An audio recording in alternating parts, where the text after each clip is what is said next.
Okay guys, real quickly before we go over the V-Jump scan, the reason I didn't upload the past 5 days is because it's the start of spring break for me, so I've been outside skateboarding, playing volleyball, having fun in the sun because it was actually warm for once, and I kind of forgot that Tuesday's the update day. I thought today, which is Wednesday, was the update, and unfortunately Blazing was on time for once, so fuck you Blazing, I'm joking. But it's all my fault. I forgot about the update, and by the time I remembered the update, I had already had all these plans, and I was already running late for these plans, which was skateboarding, by the way.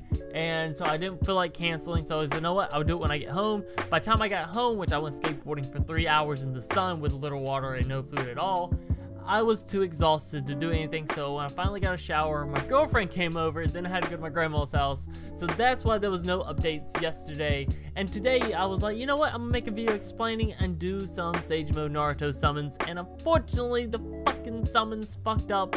I don't know what was wrong with it. It was working fine, and then it just shit on me. So I'm gonna have to grind more pearls and do another video on that later. Okay, enough rambling on with the excuses of why I didn't upload. We're going to be going over the V-Jump scan. The V-Jump scan, as you can see from the thumbnail that you all have seen from everyone else yesterday, is pain. Now this is hype and it sucks major ball sack. Now the reason I say that is because with Stage Mode Naruto being a banner card and not being completely broken in OP, we cannot expect the same from Pain. Now I'm going to use One Tail Naruto and CM2 Sasuke as an example. With One Tail Naruto and CM2 Sasuke, they both came up as a V-Jump scan together, one being a banner card and one being a raid. With One Tail being broken, they had to make CM2 Sasuke broken, and they're still broken and viable to this day. With Stage Mode Naruto, he is a very good card. He has amazing abilities and jutsus, but he is not broken. He is not someone that you can use to always run through a raid and destroy the raid no matter what.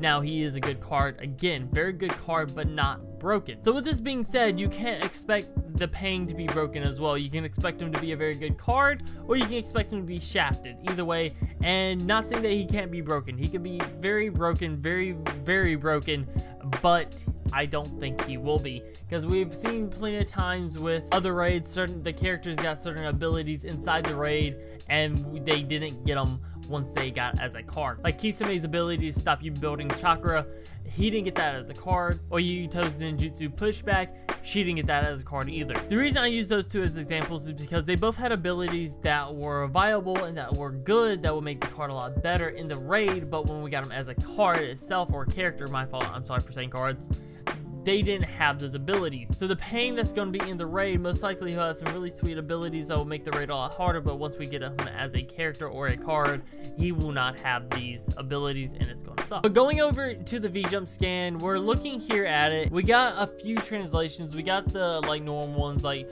Pain coming to Blazing, the leader of the Akatsuki, all the other stuff. 10 million download celebration for global, I believe, not too sure about that one. But what we do know is that he's going to be using the Benshu Tenens attraction. Now I know I said that wrong, so don't hate me, but pretty much what this is Pain has a handful of abilities, and like his main abilities, and one's Almighty Push, another one's Planetary Devastation, which we can most likely see to be his ult, hopefully, and then finally we can see him using Almighty Pull, which is pretty much the reverse effect of Almighty Push. He pulls all of the units in. Now if we look over to the left side of the V-Jump scan, we can see Pain sitting in a chakra pool. Now this chakra pool could be either chakra reduction or chakra gain.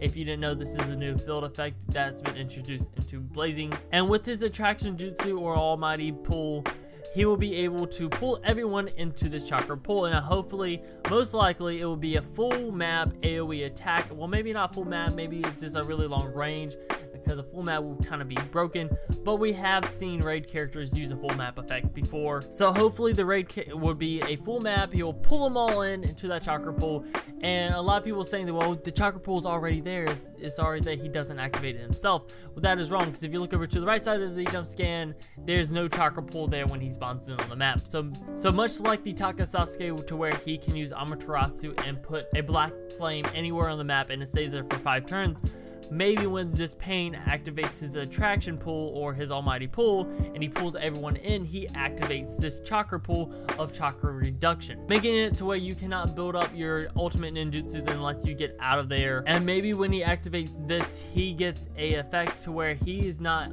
able to lose chakra, much like the CM2 Sasuke when he activated his shroud, where he wasn't able to be immobilized, or Kisame when he wasn't able to be immobilized, and so forth. We've seen raid characters activate effects to where they weren't taking extra field effects like slip damage or something, so it's not hard to believe that when Pain activates his jutsu and makes his chakra pool appear, that he won't be affected by it. So he could continually pull us in and continue to activate this as well. And for his ultimate ninjutsu, I would like to see him activate Planetary Devastation, because just think about it, right? If he uses Almighty Pull and pulls them in, and it makes it to where you can't use CM2 Sasuke's perfect dodges or something with the chakra reduction, and then next turn, as in if he uses a continuous, and next turn he uses his planetary destruction and it's an AoE attack and make it a really long range AoE attack, then he's gonna fuck you either way. He pulls you in too close for you to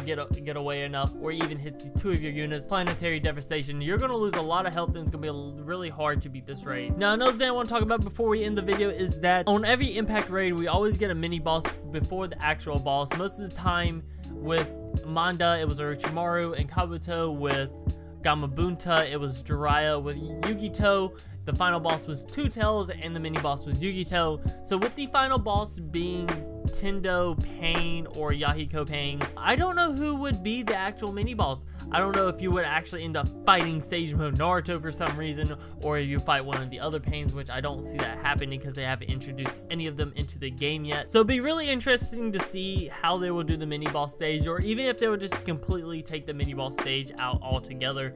That is the interesting part. I really would like to see how they would do this. Let me know down in the comment section below who you think the mini boss will be, or if they will just completely take it out altogether. Let me know how you think his ninjutsu is going to work. And anyway, guys, I'll see you the fuck later.